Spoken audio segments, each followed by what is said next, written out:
नमस्कार, AB star news देख रहे हैं आप। मैं हूं आपके साथ सोहन सिंह। वक्त हो चला अपना उत्तर प्रदेश का, जिसमें सबसे पहले बात करेंगे किसान आंदोलन की। दरअसल किसान आंदोलन को 100 दिन से भी ज्यादा का वक्त हो चुका है और आपको बता दें कि इस मौके पर जो हमारे संवाददाता हैं उन्होंने राकेश टिकैत से, जो किसान नेता भी हैं, उनसे बात की है। क्या कुछ कहा है राकेश टिकैत ने, चलिए सुनते हैं। किसान आंदोलन का आज 102वां दिन है और हमारे साथ राकेश टिकैत जी मौजूद हैं। सर, क्या रणनीति रहेगी? और रणनीति तो लगी रहा, यहाँ पे चलते रहा प्रोग्राम। अहम बात है कि आज क्या होने वाला है? अरे आज क्या क्या यहाँ पे वो है कि ये 8 महीने चलने वाला वो है, हर रोज की अलग रणनीति है भाई। जैसे कल था ऐसे ही आज रहेगा। आज केरल डे है, केरल के लोग आएंगे, उन लोगों से बातचीत करेंगे, केरल के बारे में जानकारी करेंगे, वहाँ के लोगों के बारे में जानकारी करेंगे। महिला दिवस के लिए क्या कहें? महिला दिवस कल है, कल पूरा जो संचालन है वो महिलाएं करेंगी यहाँ के। और आगे कहाँ पंचायतें होने वाली हैं, कहाँ जाने वाले हैं आप? सुना है कि बंगाल भी जाने वाले हैं। बंगाल कब जा रहे हैं? वहाँ पे करेंगे कि क्या क्या उनकी प्रॉब्लम है, उसमें बात करेंगे किसानों से। उनकी फसलें एमएसपी पे बिखरी नहीं बिखरी, क्या उनको समस्या है, वो सारी बात करेंगे। मैं दोबारा उसी पॉइंट पर आता हूँ। देखो, महिला जो है देश का गौरव होती है, सम्मान होता है। महिला दिवस है, खासकर महिला दिवस के लिए क्या कहना चाहेंगे? महिला दिवस कल संचालन महिलाएं करेंगी और कल के दिन महिलाओं की पूजा करनी चाहिए सबको। हाँ, मातृ शक्ति वो किसी भी रूप में हो, उसकी कल पूजा करनी चाहिए महिलाओं की। और आगे की अभी क्या तैयारियां रहेंगी कि जिस तरीके से जो किसान आंदोलन है, अब आगे का टाइम बढ़ता जा रहा है, अभी हमारी कुछ किसानों से जान दो। हाँ, क्या दिक्कत है, बढ़ जान दो टाइम। अभी बीच में देखा गया था कि दिल्ली पुलिस की तरफ से रास्ता खोल दिया गया था, फिर दोबारा बंद कर दिया गया। क्या कहेंगे इसको लेकर? ये तो जनता तोड़ेगी रास्ते ने, क्या जनता अपने आप खोल लेगी। हाँ,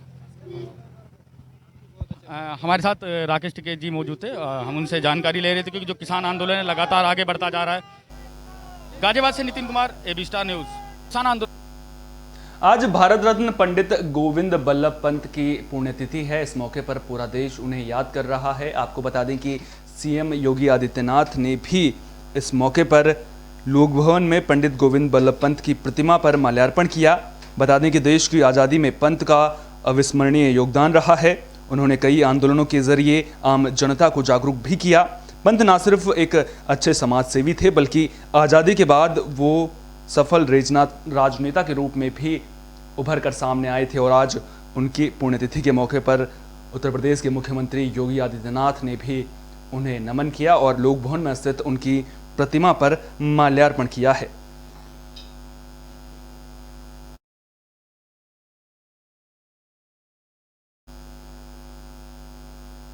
खबर सिद्धार्थनगर से सामने आ रही है, जहां पर आवारा पशु किसानों के लिए मुसीबत का सबब बने हुए हैं। आपको बता दें कि आवारा पशुओं ने किसानों की फसल को चरकर सफाचट कर दिया है, जिसकी वजह से किसान परेशान नजर आ रहे हैं। सिद्धार्थनगर में इटवा तहसील क्षेत्र में जो आवारा जानवर हैं वो किसानों के सामने परेशानी खड़ी कर रहे हैं। पशु आश्रय केंद्रों की बद इंतजामी के चलते जो आवारा पशु हैं वो किसानों की फसल को घूम घूम कर अपना निवाला बना रहे हैं। फसल बर्बाद होने से किसानों को भारी नुकसान भी उठाना पड़ रहा है। मामले में शिकायत के बाद भी आवारा जानवरों के आतंक से किसानों को निजात नहीं मिल रही है।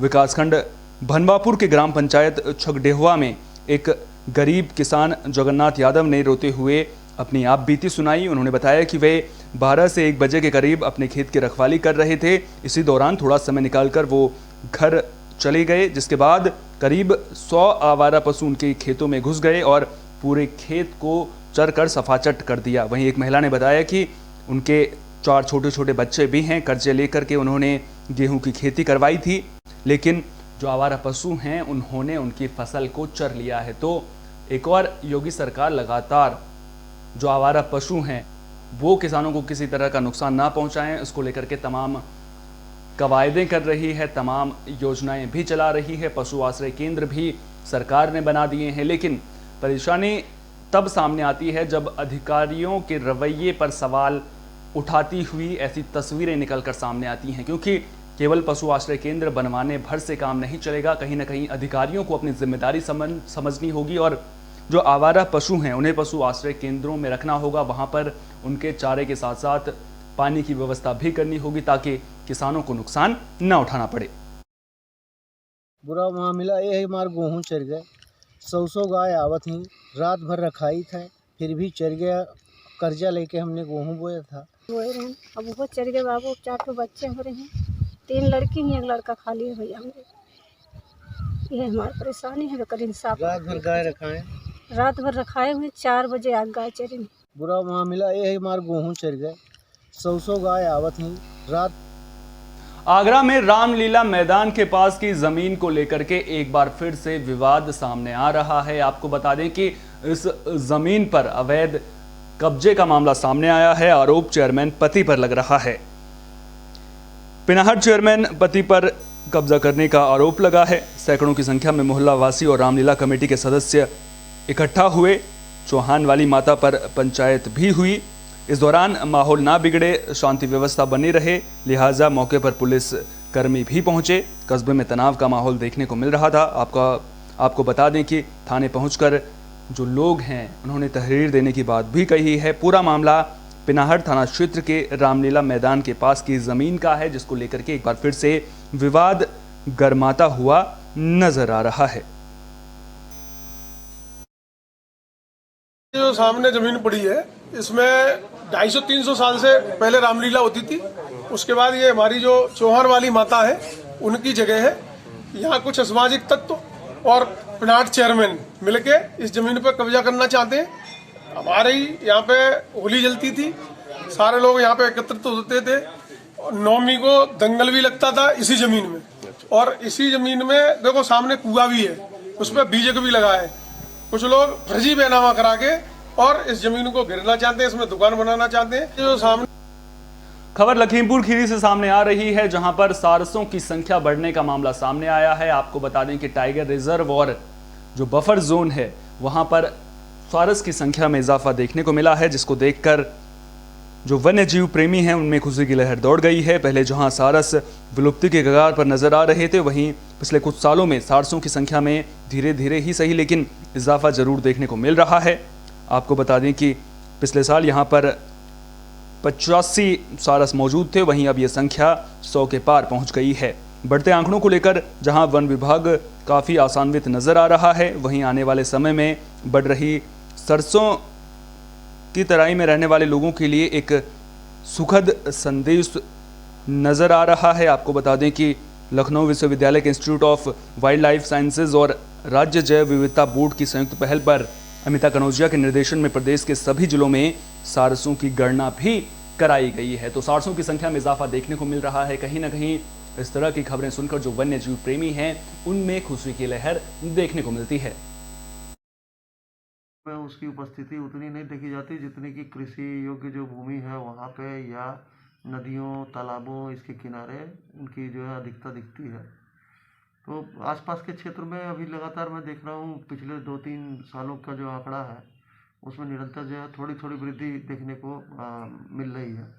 अभी मतलब जहाँ पहले 80-85 के आसपास संख्या होती थी, तो इस बार लगभग 104 की संख्या दर्ज की गई है।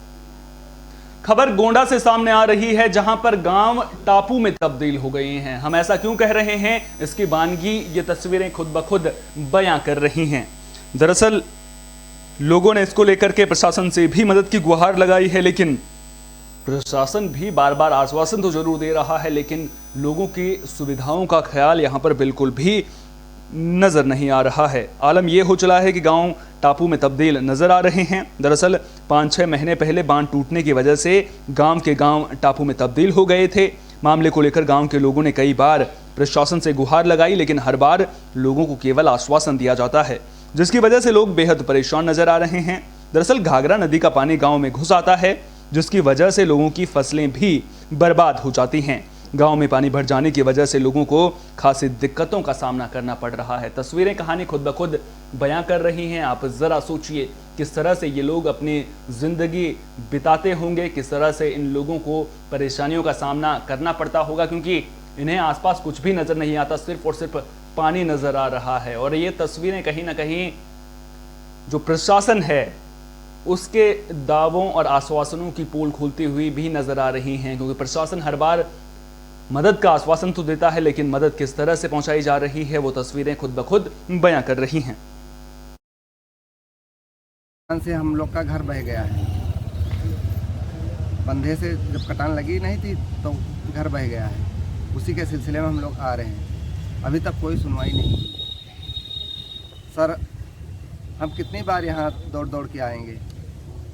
मुख्यमंत्री के यहाँ भी हमने लेटर लिखा, संसद जी के भी यहाँ हमने लेटर लिखा, उसके बाद में डीएम साहब के भी यहाँ आए, कमिश्नर साहब के भी यहाँ गए, और एसडीएम भी एक बार जांच में गए।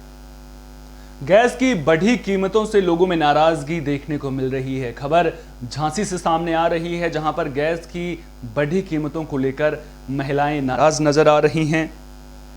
गैस सिलेंडर की महंगाई और सब्सिडी के नाम पर जनता के साथ साथ जो रसोई हैं उनका बजट बिगड़ता हुआ नजर आ रहा है। आपको बता दें कि ग्रामीण क्षेत्रों की महिलाएं तो वापस चूल्हे का सहारा लेने को मजबूर हो गए हैं।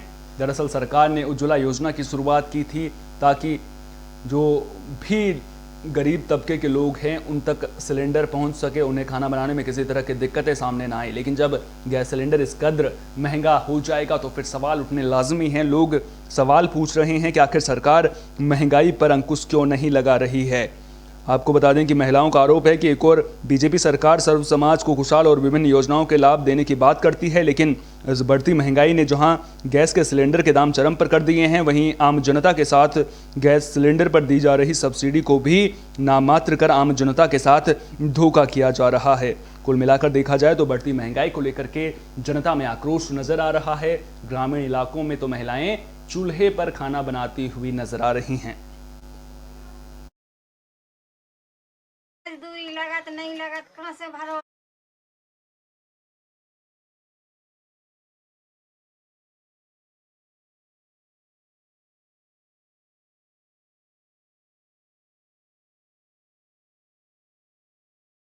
सिलेंडर दिया है तो जो चूल्हे मजदूरी लगत नहीं लगत कहाँ से भरो वाले सिलेंडर महंगो होगा, इसलिए लकड़ियाँ बीन लिया, चूल्हे जलाओ खाना बनाते हैं। अच्छा, चूल्हे पे बन रहा है। हाँ, खाना बनाओ तो मजदूरी नहीं लगत कहाँ से भरो। आपको मोदी जी ने सिलेंडर दिया है तो जो चूल्हे पे रोटी क्यों बना रही हैं? महंगाई बना ही नहीं पा रहे, सिलेंडर भरवा नहीं पा रही हैं आप? इतना पैसा नहीं है कि सिलेंडर भरवा लें। गरीब मजदूरी कर रहे। प्रतापगढ़ से सड़क हादसे की खबर सामने आ रही है। दरअसल एक कार पेड़ से टकरा गई, जिसकी वजह से इस हादसे में 2 लोगों की मौत हो गई है, वहीं 2 लोग घायल बताए जा रहे हैं। तो प्रतापगढ़ से सड़क हादसे की खबर सामने आ रही है, जहां पर बेकाबू कार पेड़ से टकरा गई। इस हादसे में 2 लोगों की मौत हुई है, जबकि 2 लोग गंभीर रूप से घायल हुए हैं। आपको बता दें कि ये हादसा रानीगंज कोतवाली के टड़वा गांव के पास हुआ है।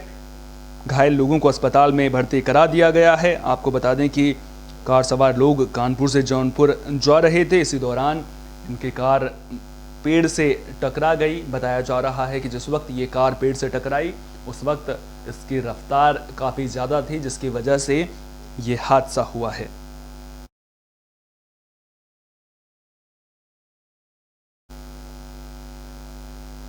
खबर हरदोई से सामने आ रही है, जहां पर नशे में धुत एक पिता ने अपने बेटे की बेरहमी से पिटाई कर दी है। आपको बता दें कि हरदोई के शाहबाद कोतवाली क्षेत्र के मोहल्ला महुआ टोला निवासी अरुण कुमार के मुताबिक उसका 5 साल का भतीजा नुकुल मोहल्ले की दुकान पर सामान लेने गया था। वहां पर पहले से मौजूद लक्ष्मी, जो कि शराब के नशे में धुत था, उसने नकुल को बेरहमी से पीट दिया, जिसके बाद घायल बच्चे को इलाज के लिए प्राइवेट हॉस्पिटल में ले जाया गया, लेकिन वहां से उसे फिर हरदोई रेफर कर दिया गया। लेकिन वहां से भी बच्चे की गंभीर हालत को देखते हुए उसे लखनऊ ट्रामा सेंटर रेफर कर दिया है। वहीं इस पूरे मामले को लेकर पुलिस ने विभिन्न धाराओं में मुकदमा दर्ज कर मुलजिम की तलाश शुरू कर दी है।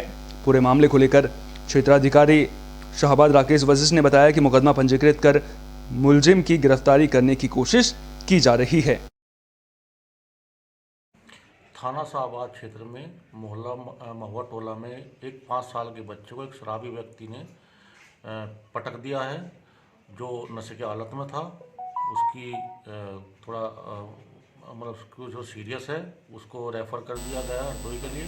मुकदमा पंजीकृत किया गया है और उसको पकड़ने के लिए गोंडा से एक सनसनीखेज खबर सामने आ रही है। दरअसल एक महिला शौच के लिए गई हुई थी। इसी दौरान कुछ बदमाशों ने रास्ते में उस पर केरोसिन डालकर उस पर आग लगा दी।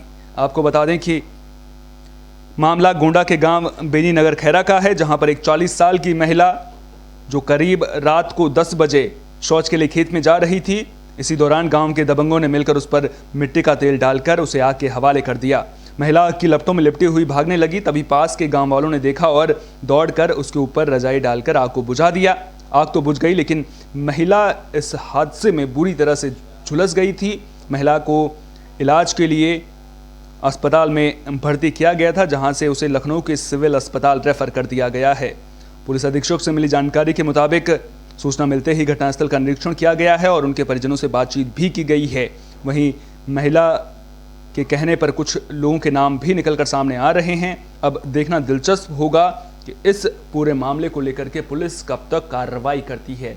कहीं ना कहीं एक और योगी सरकार महिला सुरक्षा को लेकर के तमाम योजनाएं चला रही है, तमाम घोषणाएं की जा रही हैं। महिलाओं के लिए अलग से महिला हेल्प डेस्क का भी शुभारंभ किया गया है। इसके अलावा मिशन शक्ति भी चलाया जा रहा है, लेकिन उसके बावजूद जो बदमाश हैं वो बेखौफ नजर आ रहे हैं। उम्मीद करेंगे कि जो ये बदमाश हैं वो जल्द से जल्द पकड़े जाएंगे, ताकि जो कानून व्यवस्था है उस पर लोगों का भरोसा बना रहे।